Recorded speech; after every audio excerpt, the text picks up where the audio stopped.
আমি গত বিগত কয়েকদিন ধরে যে বিষয়ে আলোচনা করতেছিলাম সেই বিষয়ে আলোচনা করবো ইনশাআল্লাহ। আমি আলোচনা করেছিলাম ঈমান সম্পর্কে। একজন মানুষ যখন ঈমান আনে তার মধ্যে কি কি গুণ আসে, কি কি স্বভাব তার মধ্যে দেখা যায়, কোন জিনিসগুলো তার মধ্যে পরিবর্তন আসে এবং আসে, সেই বিষয় সম্পর্কে আমি আলোচনা করতেছিলাম। তো সেই আলোচনার ধারাবাহিকতায় আজকে ঈমানদার আরেকটা গুণ, সেই গুণ সম্পর্কে আমি আলোচনা করব। সেই গুণটা হচ্ছে একজন ঈমানদার সে হবে ধৈর্যশীল। সে কি হবে? ধৈর্যশীল। সে কখনো কোনো ব্যাপারে হতাশ হবে না।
কি করবো না করবো যদি ব্যস্ত হয়ে যায় তাহলে একটু কি লাঠি করে বসে এরকম আছে না? সামান্য একজন চেয়ারম্যান, সামান্য একজন উপজেলা চেয়ারম্যান, সামান্য একজন এমপি যাদের ক্ষমতা মাত্র 5 বছর, 5 বছর, 5 বছর, 5 বছর, আমার যদি জনগণ চায় 5 বছর আগেটাই আসলে দাঁড়াই দিতে পারে, তাই না? জনগণ যদি চায় 5 বছর আগে আপনি হচ্ছে লাগিয়ে দিতে পারে। যেমন 15 বছর ক্ষমতায় থাকার পরেও এই বছর জানুয়ারিতে ইলেকশন হয়েছে, আগস্ট মাসের 5 তারিখেই পুলিশ ড্যামেজে পড়ছে। তার কারণে জনগণের কারণে জনগণ ক্ষমতায় বসেছে, আবার জনগণ চাইছে তোমাদের ক্ষমতায় রাখা যাবে না, জনগণের টাইমে দিলে আবার ভালো হয়েছে। 5 বছর কেন যেরকম হইল চেয়ারম্যান হইল, তার সামনে যদি আপনি এতগুলো হইতে পারেন, আর যে সৃষ্টিকর্তা আপনাকে আমাদের সৃষ্টি করছেন, যিনি আপনার আমার রুজির দাতা, যিনি আপনার আমার হায়াত মৌতের মালিক, যিনি আপনার আমার ভালো মন্দ সব কিছুর মালিক, তার সামনে আমরা বিনয়ী হই না। তার সামনে কি আমরা বিনয়ী হই না? আমাদের বিনয়তা তার সামনে নাই। আমরা মনে হয় না যে আমরা আল্লাহ তাআলাকে শ্রদ্ধা করতেছি। আমাদের মধ্যে কি নাই?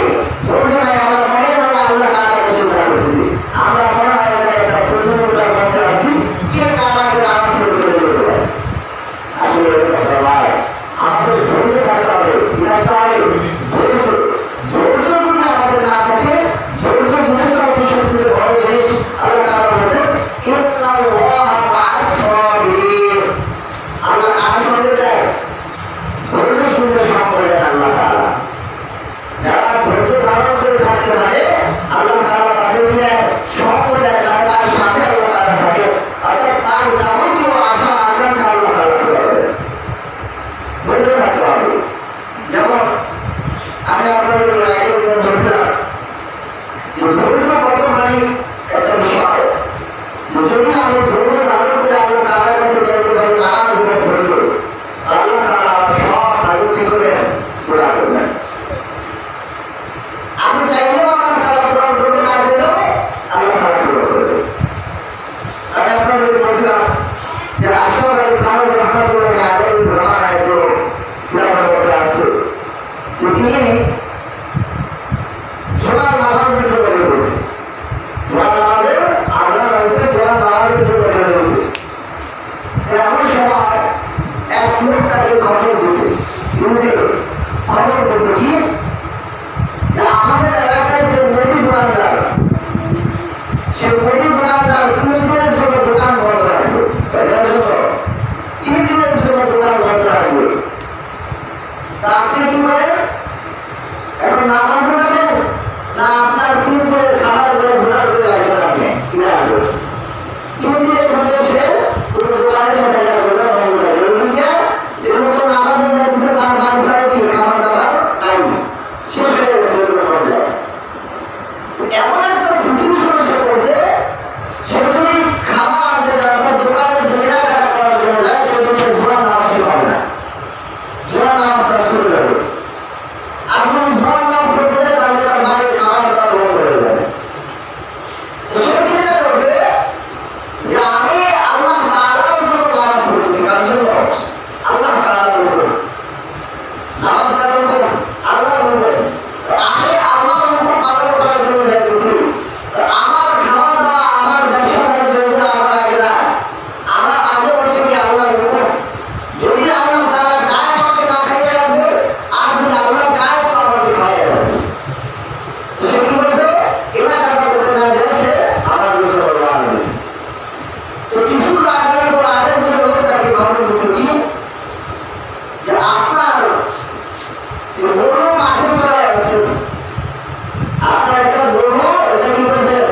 মাঠে চড়াইছেন বা মাঠে খাইতে যাইতে আসছেন, ওই গরুটা শুনে গেছে। গরুটা কি শুনে গেছে? শুনে ঢুকে চলে আসছে।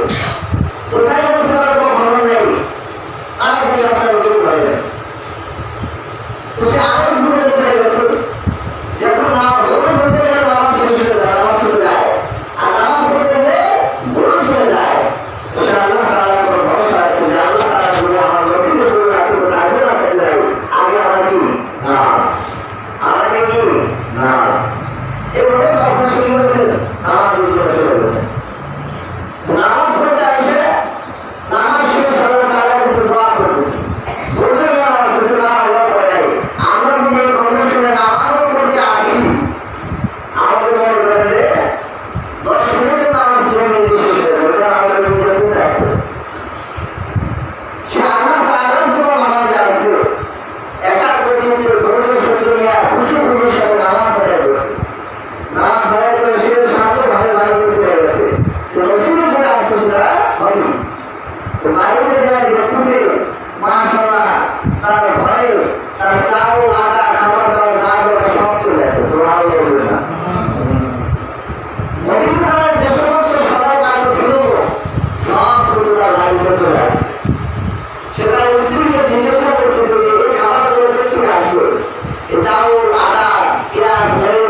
জিনিসপত্র নাই, সে চিন্তা ভাবনা করে সে নিজের থেকে খাবার করে দিয়েছে। সুবহানাল্লাহ।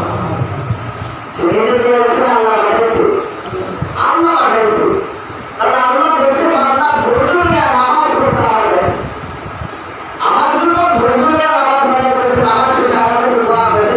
আমি যদি তার দোয়া কবুল না করি, তো বান্দা আমার প্রতি নিরাশ হয়ে যাবে, বান্দা আমার প্রতি কি হয়ে যাবে? নিরাশ হয়ে যাবে, হতাশ হয়ে যাবে। বান্দা আমার কাছে চাইছে, আমার প্রতি এত সত্য ধৈর্য তার আছে, আমার প্রতি এত আশা তার আছে, আমার প্রতি এত বিশ্বাস তার আছে, এই বিশ্বাস থেকে আল্লাহ তাআলা তার বাড়িতে রিজিক রয়েছে। সুবহানাল্লাহ। এই একটা গেল, আরেকটা যখন সে কাগজে আদান করে দিতে গেছে, ওনার ঘরের দিকে যায়, দেখে তার গরুটা বড় সুন্দর করে বাঁধা আছে। সুবহানাল্লাহ। এই গরুটা থেকে আসলো, ওই কে যেন গরু ছুটে গেছে বুঝে, কে যেন দৌড়ে যায়, দৌড়ে দৌড়ে আপনার আতালে হয়ে গেছে। আল্লাহ তাআলা পাঠিয়েছে, কে পাঠিয়েছে? আল্লাহ তাআলা পাঠিয়েছে। তো আমাদের কি থাকতে হবে? সবর থাকতে হবে, ধৈর্য থাকতে হবে, আমাদের নামাজ থাকতে হবে। আমাদের ধৈর্য নাই, আমাদের কি নাই? নামাজ নাই। ধৈর্য নিয়ে নামাজ যদি পড়ি, তো আল্লাহ তাআলা আমার আপনার আশা কি করবেন? পূরণ করবেন। এজন্য মুমিন যারা থাকবে, যারা আল্লাহ তাআলার উপর বিশ্বাস স্থাপন করবে, যারা আল্লাহর উপর ঈমান আনবে, তাদের একটা গুণ থাকবে কি? তারা সদা সর্বদা যে কোনো বিপদ আপদে আল্লাহ তাআলার কাছে ধৈর্য নিয়ে যাবে, নিয়ে যাবে। ধৈর্য এবং নামাজের মাধ্যমে যাবে। ইন্নাল্লাহ মা'আস সাবিরিন। যদি সে ধৈর্য এবং নামাজ সহকারে আল্লাহ তাআলার কাছে ধৈর্য নিয়ে যায়, আল্লাহ তাআলা বলেন যে আমি ধৈর্যশীলদের সাথে আছি। তাদের সাথে আছি, ধৈর্যশীলদের সাথে আছি। ধৈর্যশীল যারা সবসময় আল্লাহ তাআলা তাদের সাথে করে। এজন্য আমাদের কি করা উচিত? কোনো বিপদ আপদ আসলে কি করা উচিত? 2 রাকাত সালাতুল হাজতে নামাজ পড়া উচিত। নামাজ পড়ে আল্লাহ তাআলার কাছে যাওয়া উচিত। আর চায়ের সাইডে যে কোনো কিছু না করে সেরকম আশা করাও যাবে না। আল্লাহ যখন চাইবে তখন আপনার আমার হাজতে করবে, পূরণ করবে। আল্লাহ হয়তো ওই সঙ্গে সঙ্গে পূরণ করতে পারে, অথবা কিছু সময় নিতে পারে, আর হয়তো আপনার মৃত্যুর পরে পরকালে আপনার আশা কি করতে পারে? পূরণ করতে পারে। পরকালের জন্য আল্লাহ তাআলা রেখে দিতে পারে, কিন্তু হাতে আল্লাহ তাআলা মানুষের ধৈর্যশীলদের পরীক্ষা নেয়। একটা অথবা কেউ সঙ্গে সঙ্গে পাওয়া যায়, অথবা কেউ কিছুদিন পরে তার সুফল পায়, আর অথবা মৃত্যুর পরে পরকালে তার সুফল আল্লাহ তাআলা কি করে দেন। আমাদের সমাজে কিছু কিছু মানুষ আছে, আমার চোখে পড়ে, অনেক মানুষ বলে যে কিছুদিন নামাজ পড়ে আবার নামাজ ছেড়ে দেয়, কিছুদিন নামাজ পড়ে আবার নামাজ ছেড়ে দেয়। কি জন্য? ওর উপর একটা আশা নিয়ে আসে, নামাজ পড়ে নিয়ে আসে আশা যে আমার কোনো একটা জিনিসের প্রয়োজন, আমার কোনো মনে একটা আশা আছে, আকাঙ্ক্ষা আছে, ওইটার জন্য কিছুদিন নামাজ পড়ে আল্লাহ তাআলার কাছে যায়। দেখা গেছে 1 সপ্তাহ, 15 দিন, 3 দিন, 1 মাস নামাজ পড়েছে, তারা আশা পূরণ হয় নাই, আশা কি হয় নাই? পূরণ হয় নাই। তখন সে কি করে? নামাজ ছেড়ে দেয়। সে মনে করে যে আমার আশা পূরণ হবে না। তো সে আসছে শুধুমাত্র আশা পূরণের জন্য, তার মধ্যে ধৈর্য নাই, তার মধ্যে কি নাই? সবরও নাই। সবর আর ধৈর্য একই জিনিস বলিও, তো ধৈর্য সবর তার মধ্যে কি নাই? ধৈর্যশীল নাই, যার কারণে তার আশা পূরণ হয় না। 1 মাসে আল্লাহ পূরণ করে না, ছোট হবে, আরো পূরণ করবে। কিন্তু আমার আল্লাহ তাআলার সঙ্গে কি করতে হবে? লেগে থাকতে হবে। আল্লাহ তাআলার থেকে আমাদেরকে দূরে সরে যাওয়া যাবে না। আমাদের যে নামাজ কালাম আমরা পড়ি, আমরা যে সমস্ত ইবাদত বন্দেগীগুলো করি, এগুলোর মধ্যে আমাদের কি নাই? ধৈর্য নাই। কি ভাই, আজকে আপনার আমার আশাগুলো পূরণ হয় না, দোয়া আল্লাহ তাআলার কাছে কবুল হয় না। তো এখনো অনেক মানুষ আছে যাদের কারণে আল্লাহ তাআলা আপনাকে আমাদের দুনিয়ায় টিকিয়ে রাখছেন, বাঁচিয়ে রাখছেন। কেননা আল্লাহ রাসূল সাল্লাল্লাহু আলাইহি ওয়াসাল্লাম বলেছেন যে পৃথিবীতে যতক্ষণ পর্যন্ত একজন মানুষ আল্লাহ বলা থাকবে, ততদিন পর্যন্ত আল্লাহ তাআলা পৃথিবীর উপর ধ্বংস করবেন না। তো এমন একজন হয়তো আল্লাহওয়ালা আছে, আল্লাহর ওলি, আল্লাহর বন্ধু আছে, যার বদৌলতে আল্লাহ তাআলা এখন আপনাকে আমাকে দিয়ে আছেন। অথবা আপনার আমার এত পরিমাণ গুনাহ হয়ে গেছে যে আল্লাহ তাআলা যদি আপনাকে আমাকে গুনাহ ভিতরে ঢুকায়া ছুঁড়াইয়া দেয় পায়, তারপরে আমাদের গুনাহ শেষ হবে না। এত অপরাধ আপনার হয়ে গেছে। যেমন বর্তমান সময়ে আমাদের সরকারের এত বেশি অপরাধ হয়ে গেছে, আল্লাহ তাআলা সহ্য করতে পারে নাই। তার কি শরীর থেকে আচরণের কারণে আল্লাহ তাআলা তাকে টাইমে হিসাবে পুরুষের ক্ষমতা থেকে নামায় দিয়েছেন। তো আপনাকে আমাকে আল্লাহ তাআলা আপনার গুনাহের কারণে শাস্তি দিয়েছেন, পাপ দিয়েছেন, সাজা দিয়েছেন, যেগুলো আপনার আমার অপরাধের কারণে হয়েছে। হয়তো আপনি আমি বুঝতেছি আর কেউ বুঝতে পারতেছি না। এই যে আপনি আমি যে